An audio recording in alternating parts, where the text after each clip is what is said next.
Hi viewers, Vizag vision channel ని subscribe చేసుకోండి. మా ఛానల్ అందిస్తున్న జాతీయ అంతర్జాతీయ స్థాయి వార్తా విశేషాలు నోటిఫికేషన్స్ కోసం ఇక్కడ కనిపిస్తున్న బెల్ ఐకాన్ ని క్లిక్ చేయండి.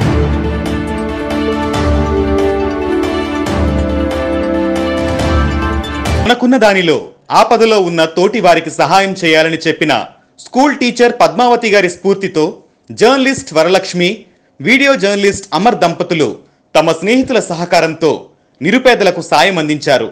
నగరంలో రెడ్ జోన్గా ప్రకటించిన అక్కయ్యపాలెంలో గౌరీ కళ్యాణ మండపం వద్ద కరోనా లాక్డౌన్ కారణంగా ఉపాధి లేక తిండికి ఇబ్బంది పడుతున్న వారిని గుర్తించి వారికి నిత్యావసరాలు పంపిణీ చేశారు. 5 కేజీల బియ్యం, ఆయిల్, కందిపప్పు, పంచదార, సబ్బులు, బిస్కెట్ ప్యాకెట్ల నిత్యావసరాల కిట్ను అప్పటి 10వ తరగతి maths teacher Gajuwaka high school, ప్రస్తుత ఆనందపురం ఎంవీఓ ఎస్ఎస్ పద్మావతి గారి చేతుల మీదుగా పేద కుటుంబాలకు అందించారు. లాక్డౌన్ విపత్కర పరిస్థితుల్లో ఆర్థికంగా ఇబ్బంది పడుతున్న వారికి తమ స్నేహితుల సహకారంతో తమ వంతు చిరుసాయం చేస్తున్నామని, మరికొంతమంది సాయం కోరడంతో వారికి నిత్యావసరాలు అందిస్తామని అమర్, వరలక్ష్మి చెప్పారు. కార్యక్రమంలో కళ్యాణ్, సారిక, సింహాద్రి, గౌరీ పాల్గొన్నారు. అందరికీ నమస్కారం. నేను లక్ష్మి, జర్నలిస్ట్. మా husband Amar, video journalist. So lockdown వల్ల ప్రతి ఒక్కరూ ఇంట్లోనే ఉంటున్నారు. సో దీనివల్ల కరోనా అనేది మనం కంట్రోల్ చేయగలుగుతున్నాం. అందరికీ స్పెషల్ థ్యాంక్స్. అయితే ఇంట్లోనే ఉండటం వల్ల కొన్ని ఫ్యామిలీస్ చాలా ఇబ్బంది పడుతున్నాయి.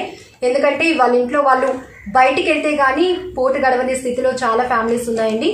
సో వాటిలో కొంతమందిని మా పరిధిలో కొంత సాయం చేయాలి అని చెప్పేసి ఒక 20 ఫ్యామిలీస్ని మేము గుర్తించాము.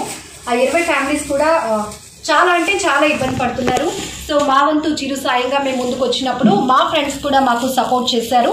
సో అందుకని ఒక 5 కేజీస్ రైస్, అలాగే ఆయిల్ ప్యాకెట్, 1 కేజీ కందిపప్పు, కేజీ పంచదార, బిస్కెట్ ప్యాకెట్స్ తీసుకున్నాము అండ్ సంతూర్ సోప్.